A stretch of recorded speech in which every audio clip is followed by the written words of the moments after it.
and how long the rampaging sauropod would be distracted killing somebody else.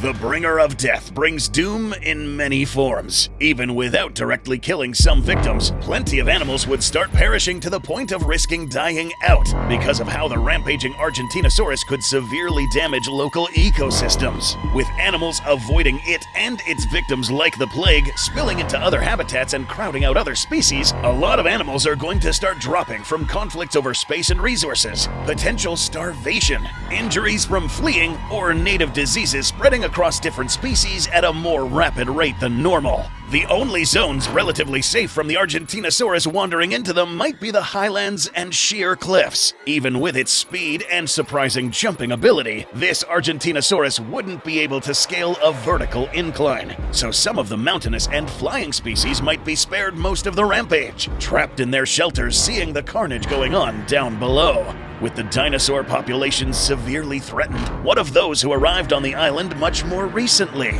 Either noticing the localized extinction and migration of various dinosaurs, or spotting the cursed cause of the chaotic carnage themselves, the human village might inevitably become aware of what monstrosity had been let loose on their island. And with them worshipping the island, seeing it as their god and its king as a divine avatar, they would perhaps inevitably begin a prayer and ceremony to try and cure this malady.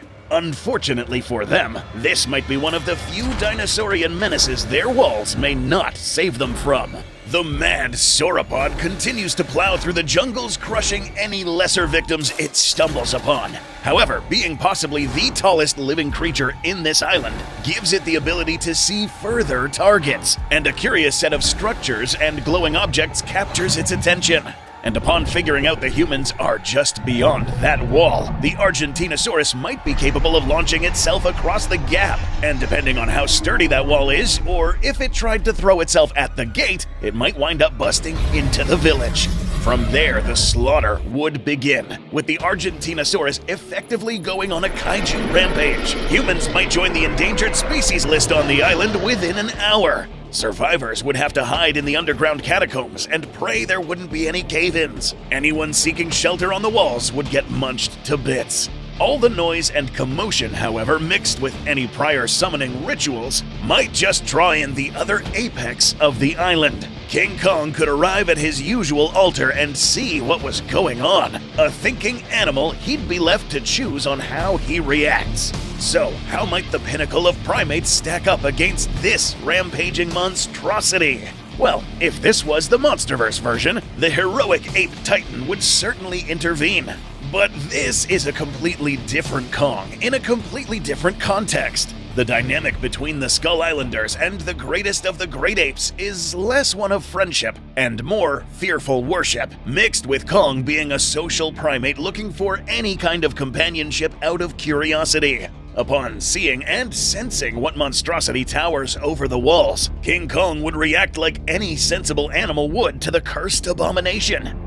This is not the fight he needs. He would just stay out of this, and rightly so. Even the Brontosaurus outclassed the great apes in terms of mass. Argentinosaurus, more so. And worse, since this bizarre sight of a sauropod can snap back. But, unfortunately for the last of the mega primates, the Berserk Rage may not be keen to let him get away. What would follow would be less of a fight and more a desperate struggle for survival. King Kong using all of his experience, agility, and speed to try and keep out of reach of the unstoppable force chasing after him. He might attempt to use some weapons or projectiles against the raging sauropod, but nothing he could throw at the Argentinosaurus would be hefty enough to debilitate. The Argentinosaurus would be a freight train of death constantly pursuing him, but the big ape might have just enough agility and speed to keep ahead of the cursed dinosaur, especially if he leverages his superb climbing ability to get around large trees and rocky slopes to use as obstacles. The curse needs a living host to be active and causes rapid decay on the creature it had afflicted. There might not be any large volcanic fields to make use of nearby, but that rot, combined with constantly bashing against rocky slopes and large trees, might start to wear down the sauropod. So, time may be this sauropod's worst enemy. That said though, any slip-up Kong has would result in near instant death. But if he uses his experience ruling over the island for as long as he has, the ape might have an idea. This King Kong might not be as much of a tool user as his later counterpart, but he is well experienced at using the environment to his advantage, as we saw in the fight against the triple Tyrannosaur triple threat, and as a means of getting rid of pesky humans.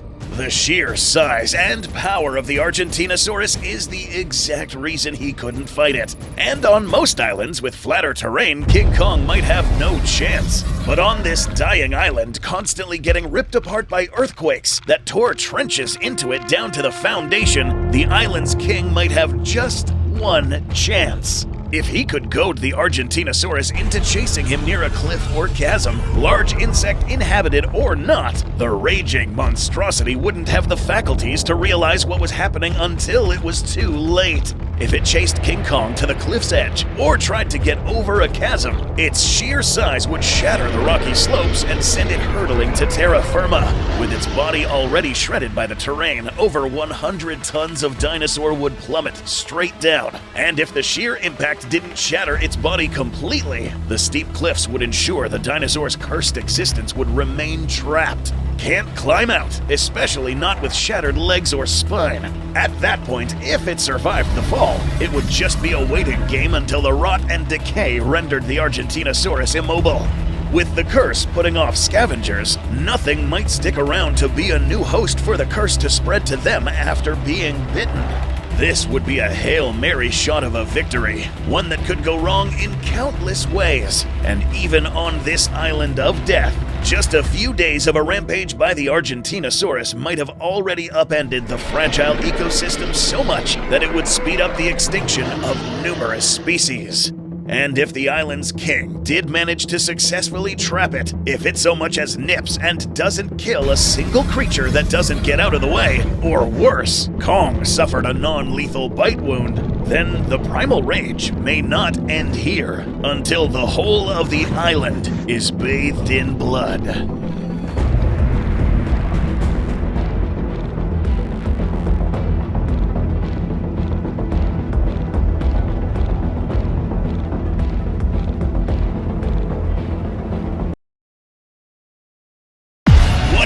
Primal's mad sauropod made landfall in Skull Island. Would this place survive? In today's episode of Goji Center, we're warping space and time to transport one of the most monstrous zombies in fiction onto the island of the Skull. Will the possessed sauropod become the plague-bearing horseman of the apocalypse to Kong's kingdom? Or will the island that endured the horrors of prolonged extinction weather the raging storm? This is Genndy Tartakovsky's primal Argentinosaurus rampage through the island of death. Skull Island, a place that has been depicted with numerous incarnations over the decades, from the dinosaur-filled lost world of the 30s, to halfway empty and halfway snake-infested misty forests in the 70s, to the hollow earth brought to the surface in miniature from the Monsterverse. The version from the Peter Jackson-led adaptation of King Kong from 2005 is one equally near and dear to many hearts, and the source of utter nightmare fuel even more. As shown in the movie and expanded upon in the Natural History of Skull Island companion book, this landmass has been ripped apart by tectonic activity and is gradually sinking. One extinction event after another has pushed life to the brink, and the environment itself is as much a hazard as the crowded species, with sheer cliffs and deep crevices being abundant. Every species here has had to try and cope with the extreme environment and a never-ending cycle of death permeating every ecosystem. Evolved dinosaurs, giant apes, and rapacious arthropods. Everything is already living on a knife's edge. Today's special guest will put that to the ultimate test. Today's simulation will take place several years before the events of the 2005 movie, and we will be dropping in quite possibly the most powerful and destructive creature to ever set foot on the island, a mad Argentinosaurus. This adjective is honestly an understatement.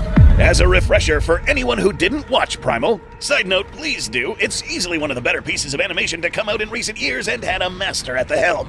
The Rage infection is not just a mere virus. Initially carried by a heavily decayed hadrosaur, the infection was spread with a bite into the leg of possibly the most devastating host it could have wound up in. A fully grown, over 100-ton Argentinosaurus. Standing over 16 meters, 52 feet tall, and being well over 36 meters, 118 feet long, this sauropod is possibly the most powerful creature to ever walk the earth. And the plague of madness takes everything potent about it to a level impossible in nature. After being infected and showing signs of rapid decay, dizziness, and mass vomiting of blood, a switch was flipped, turning this peaceful herbivore into a rampaging monstrosity. It's worth noting that although this plague of madness spreads like a disease,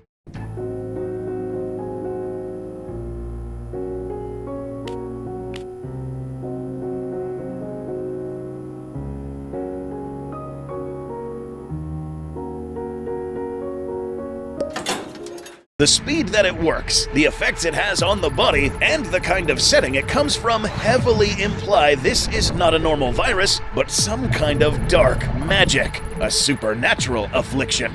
This is more of a curse than a traditional plague. We are talking about the same world that has demons, witches, and debatably werebeasts, Night Feeder, after all. This caveat will be especially relevant later. After the affliction, the Argentinosaurus displayed supernatural levels of resilience, strength, speed, and perseverance. Its jaw power became strong enough to tear through other dinosaurs. All of the blows it let loose with stomping feet and swinging tail had manic strength behind them that easily killed non-infected Argentinosaurus in just a few hits. And it was capable of sprinting and even jumping with enough speed and agility to keep pace with the pretty nimble Spear and Fang. Note that these feats are not possible in a scenario where real, more grounded physics are at play. Never in the history of Earth has anything this heavy been able to move like this. Which then suggests that this plague, apart from taking control of the unlucky big guy, also makes this fella push the limitations of its physical body, far beyond what they should. Moving in this manner, biting this hard, putting this much strain on its muscles, bones, and ligaments damaged this creature greatly. And it couldn't have been more clear. The reason this animal still moved around regardless of the damage it inflicted on themselves was likely due to an effect that numbed most of its pain receptors. After this plague took over its nervous system, it's likely that the sensors, known as nociceptors, were affected to some degree. This would be the equivalent of you pulling your leg muscle while running, but instead of stopping, you just keep running and damaging it further without feeling any pain. Same happens here. This was one of the reasons why nothing the dynamic pair of adventurers were capable of could even slow down the rampaging sauropod, and they didn't even bother trying. Getting parts of its body sheared off by the walls of the ravine to the point bones were showing, and brief dunkings in lava failed to debilitate this titan. Only prolonged burning finally brought it down and put an end to that nightmare. And only for us to just pick up that nightmare and put it somewhere else. If an Argentinosaurus were to live on this island, it would likely be on the open plains where the other large herbivores thrive. Here is where we'll unleash the sauropod with the plague. Once a lone, powerful giant, and now a demon possessed by a tower of pestilence, the Argentinosaurus will now begin its rampage. Driven by a force that drives the host to kill anything with a pulse, the surrounding animals will likely sense something off, developing inside their new neighbor. In Primal, the aftermath of the Argentino's rampage set off instinctive alarms to every creature it encountered. Fang reactively avoided the corpses of its victims, and not even flies were attracted to the carrion. Now, it's a common trope in fiction that animals can sense the supernatural, and whether it's this or some other element at play, any creature that sees or detects the sauropod will have only one thing on their mind: run. Now, since we are on the open plains, we have to talk about the big inhabitants, and likely the Argentino's once neighbors, the Brontosaurus. These guys were seen to go into panic mode by not even the biggest threats on the island. This fella? Unlike anything they have ever seen. The first Brontosaurus that falls victim to the massive Argentinosaurus sets off a chain reaction of fear and panic that causes the whole open valley to tremble. The already endangered sauropod population on the island would rapidly start dwindling regardless of whether any Brontos tried to fight back or scatter, and their predators wouldn't do any better. Vistatosaurus rex might have the capability of hunting sauropods as an opportunity in a pack, but this would definitely be a case of where the hunter became the hunted. And with the Argentinosaurus more than big enough to start plowing through the forest after them, and not caring about how much the breaking of trees might damage its body, it would work to rapidly chase them down for slaughter too. The various ceratopsians and hadrosaurs wouldn't have any more luck getting away or fighting back, but the only saving grace being all of them scattering in different directions might buy them some time before the afflicted sauropod inevitably comes across them again.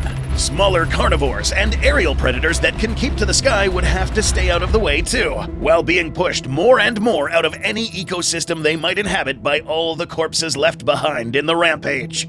They don't want to be anywhere near anything to do with the Argentinosaurus, meaning the whole of the resident ecosystem might get upended with the inhabitants either killed or left scattered out of what home ranges they once had, which they now perceive as death zones. The Venatosaurus packs may be quick enough to avoid the Argentinosaurus or try to scale up sheer cliffs to reach the only safe havens. Now, could this Argentinosaurus unwittingly become the horseman of plague as well as death in this apocalyptic event? Maybe. This is where it gets a bit debatable as to how exactly this affliction works. Either A, the curse can be transmitted with just a bite or infected tissue, meaning it can become viral and affect multiple hosts. B, the curse can be transmitted, but only with a bite. The number of cursed can grow regardless of how many of the afflicted currently exist. Or, the curse can only affect one host at a time and can only be spread by attack, not like a disease. The show doesn't really clarify which is the case. The slain victims of the Argentinosaurus didn't rise from the dead, and the initially infected hadrosaur didn't get back up after getting struck down by the sauropod. So it does seem like the curse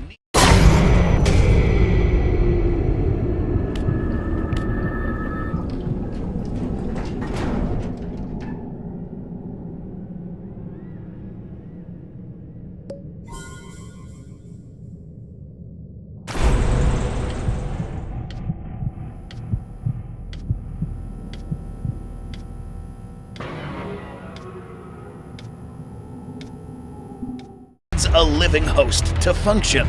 If we go with the first option, Skull Island is automatically doomed. If by some miracle the infected sauropod was destroyed, its constantly shedding tissues would pollute the ecosystem.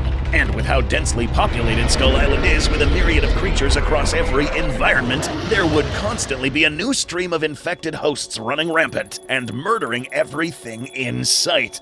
However, we have reason to believe the second or third possibility might be closer to reality. Perhaps the affliction can affect multiple individuals at once, but it seems like it must be transmitted by a bite. This would explain why there wasn't an already infected horde of these things by the time the Hadrosaur stumbled upon the Argentinosaurus. It just didn't have time or ability to infect more. Now, whether more than one cursed individual can exist at a time might be almost impossible to determine just watching the show. The Argentinosaurus was so gargantuanly powerful that it was instantly killing anything it managed to attack, including anything equally as big. Maybe it could curse creatures that got away from it after being mauled, but with how monstrously powerful it is, and how determined it is to kill whatever it sets out to follow, it's not gonna leave any survivors to start this whole thing over again. A potential epidemic carrier or not, the Argentinosaurus would continue its rampage across the island.